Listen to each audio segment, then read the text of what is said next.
Hey folks, thanks for joining us again on another episode of CRAAPy Conversations. Today's episode is brought to us by the letter A for authority. I am joined here with the awesome Cara Barker, one of my colleagues, and she's going to tell us a bit about authority. So, Cara, what can you tell us about authority when referring to reviewing sources of information? So its basest authority is the source of the information, right? Who is the author of something, and the questions that we ask about who that author is, and whether they have the credentials to write the things that they're writing. So when you're looking at authority, are you looking at just the author or like everyone involved in the creation of whatever the source is? So that's a good question. Often when we're talking about like scholarly material, I think it's important to say who the author is and what their credentials are. So if we're talking about a article about biology, then the author probably is a biologist, you hope, and probably a specialist in that area. And those things are pretty easy to find out these days. Often you can find their university, you can Google them and see like what department they're in. But also it's important to think about the journal it's in. Like, is the journal a biology journal? Are the people who are publishing it also experts in that journal? Or is it just sort of appearing in a random journal? So yes, that would pique my interest if I were. So if I found like if I find a biology article and it's published in Vogue or something like that, I probably shouldn't trust it. Well, since Vogue is not a scholarly source, then you should definitely question it. I would definitely have some. But even like a history journal, unless it's like a history of biology, and if it's an actual research article appearing in a journal that has nothing to do with it, then that's kind of it would pique my interest. So fair enough. So why do you think it's important to know about the authority when it comes to a topic on our source? Why is authority important? I think authority is important because authority isn't just, there's not one type of authority. I think that's the thing. When we're talking about scholarly articles, that's something that comes up a lot. But the authority for writing a scholarly piece of material, so on a topic, is not the same as other types of information, which are just as important. So I think about students writing about a very general topic. So if we pick a topic like something super general like horses, which seems like we write about horses a lot, actually. So if I'm interested in some research on the diseases of horses, or something about breeding or something like that, there are scholarly articles in journals, like veterinary journals and things like that, that might help me. But if I'm interested in information about the laws and regulations about breeding of horses, that's not going to come from that kind of source. It's a government source. So state, local, federal, they pass these laws, and they're the ones that regulate these sorts of things. So they're the people that are the authority on the laws, right? So professional organizations are also good. So there's lots of ones for horses. As you can imagine, for all kinds of things, for breeders and people who are riders, horse racing, there's all kinds of associations, and they are experts in those niche areas of horsemanship. So they're good sources for certain kinds of information. And then there's also things like books, whether that's fiction or nonfiction. Books are sources. It depends on what you're using it for. So nonfiction books on veterinary care, and you can always check who the author is. So all those sources are different and important and useful, but the people who write them all come from very different areas of expertise.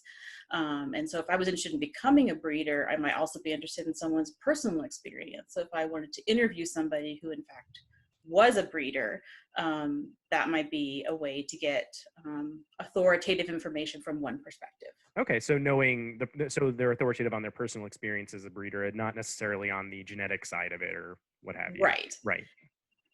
So it's not one kind of information. That's the thing, and it's not. It's helpful to know there's not one blanket idea of what makes something authoritative. I think it's conditional on the kind of information and what you're using it for.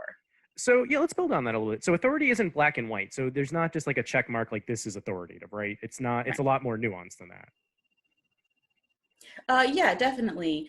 I think that when we talk about what our use of it is. So if I follow a particular researcher on social media, let's say, and that person writes blogs or posts things on Twitter or wherever, and they're an authority on that, but what they're talking about in that context and that that medium they're using is maybe not something I want to use for, let's say, a paper. Mhm. And if that person writes scholarly articles and books, but also writes blog pieces or pieces, op-ed pieces for a newspaper, those are all different kinds of information. And it depends on what you're being asked to use. So like a paper, you might want to go. So if I follow this person and I think that their stuff is really good and interesting and I want to use them, maybe I should go digging around to see what other kinds of things they have written and if they are the kinds of materials I'm allowed to use for a topic.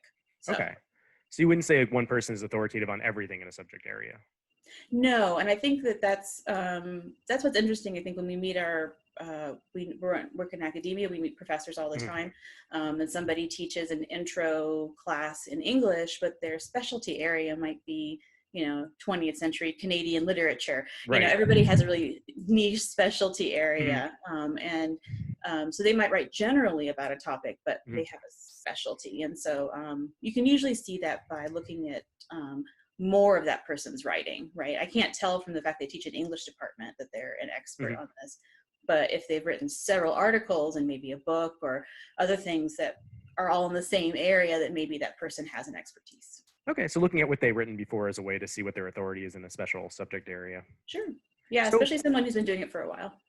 So what are some techniques you would use then to help assess the authority of either a person or a journal or, anything in the realm of authority? Like what are some techniques like you would use or the folks at home could use? Right. So I think that because we all say everything is online these days, right? The fact that university rosters of professors and things are online, people have LinkedIn accounts, people have CVs, people use different kinds of platforms to promote themselves as authorities. And so doing a Google search for that person, if that person has a really common name, you might want to include, so in our horse example, if I look up somebody who wrote a chapter I'm interested in, that person's name is Susan Smith, I might want to include, horses or equine or that sort of thing in my search. To help narrow it down. Yeah, I have a friend named Tom Smith who runs into that problem all the time. Yeah, and so you could sort of, use a few terms and get yourself, and then you see entries, and you're like, oh, it's probably this person.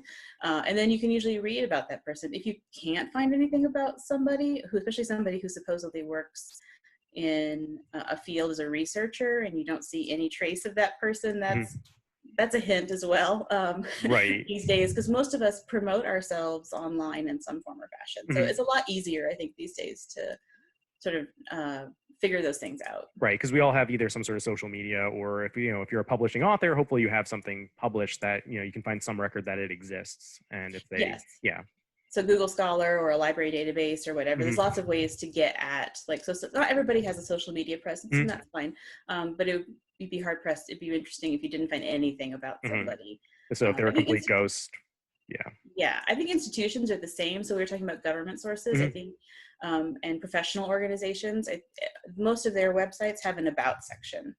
So I totally recommend clicking on that to get a feel for like what it is their mission is and what they're doing. And does that apply to the information that they're presenting to you? So I always use the example of like a museum that owns a painting, like they're probably a good authority on that painting, but maybe understanding how long they've owned it or the work they've published about it might be a good way to get a feel for how authoritative they are. Okay, thank you so much. So I think that we're reaching towards the end now, but is there anything else about authority that you think we didn't get to that, you want, all our listeners at home or on campus or wherever they're watching from, what they should know about authority that we didn't talk about? Yeah, the one thing I would say is that people is to think about authority in different ways. So we were talking about organizations and people, but also giving voice to people who are experts in a group. So if I was doing my course topic and I wanted to do something about the history of horses in the United States, there's a huge part of that history that has to do with Native Americans.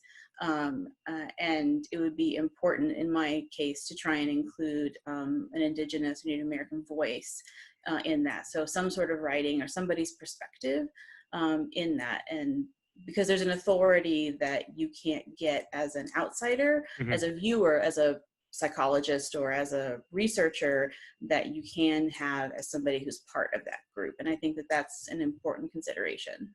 Oh, thank you for adding that. Yeah. So, all right, guys. This brings us to the end of this episode of Crappy Conversations. Our next episode is going to also be brought to us by the letter A for accuracy. So there's two A's in crap. So don't get confused. All right, everyone. Thanks again for joining us. Bye. Thank you so much for joining us, Cara. Take care. Bye.